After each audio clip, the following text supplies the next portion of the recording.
Well, Rosemary, the scale of this lockdown is just staggering. You've got 25 million residents in Shanghai locked in indefinitely. This is in China's most populous and cosmopolitan city, and people there, they're feeling helpless and frustrated, but much of the dissent is being censored. Numerous complaints online of people struggling to get daily essentials. Some even turned away from urgent medical care.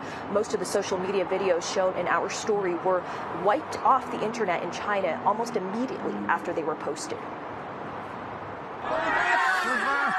Anger is reaching a boiling point in Shanghai. Chinese social media showing residents in lockdown protesting, chanting, "We want jobs, we want freedom." Hundreds in one Shanghai neighborhood broke out of confinement, pleading for affordable food. This resident confronts the police, yelling, "Why are we being starved?" Residents in another neighborhood crowded at the gate inside their compound, asking, "Why not put us all in prison? We've been locked in for 26 days anyway." Shanghai is now the center of China's worst crisis since the early days of the pandemic. Most of the city's 25 million residents are under strict lockdown, with no clear end in sight. Residents aren't even allowed to briefly step outside. CNN filmed this man walking in his apartment compound. He was immediately escorted back home. Social media shows children, even infants, separated from their families at a Shanghai hospital after testing positive for COVID-19. Isolated alone, crying. CNN cannot independently verify the images, but spoke to a mother who was separated from her 2-year-old daughter.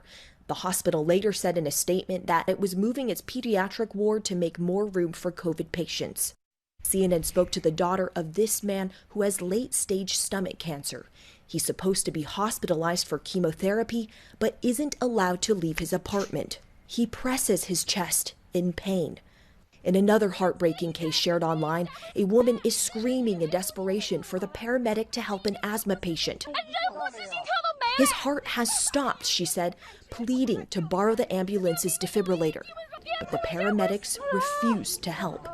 Soon after, the patient died.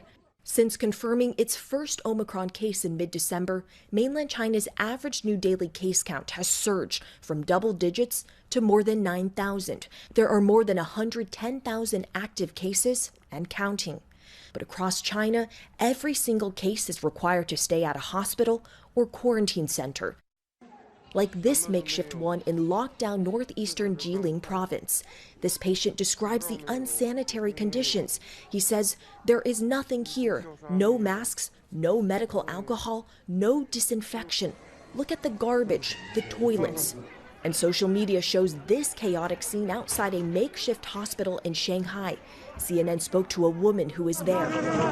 Patients battling for limited blankets and food, no medical staff in sight, as medical resources in the city are stretched to the limit. The outbreak in China's financial hub is a grim setback for China's economic recovery. To keep operations running, some businesses are quarantining their employees at the office. This video diary shows 75 office workers locked down in 3,000 square feet of space. The workers said they lived in the office for 12 days earlier in March. Shanghai, China's bustling cosmopolitan city, now a ghost town. While most of the world is learning to live with COVID, entire cities and provinces in China are grinding to a halt. But for how long and at what cost? The Chinese government's big fear here is COVID-19 completely overwhelming China's hospitals, leading to a catastrophic number of deaths. So far, the reported death toll from COVID-19 is extremely low, and that is how officials are justifying these draconian measures, despite the huge economic and social costs. Rosemary? Selena Wang, thank you so much. An incredible report too, joining us there live from Tokyo. Appreciate it.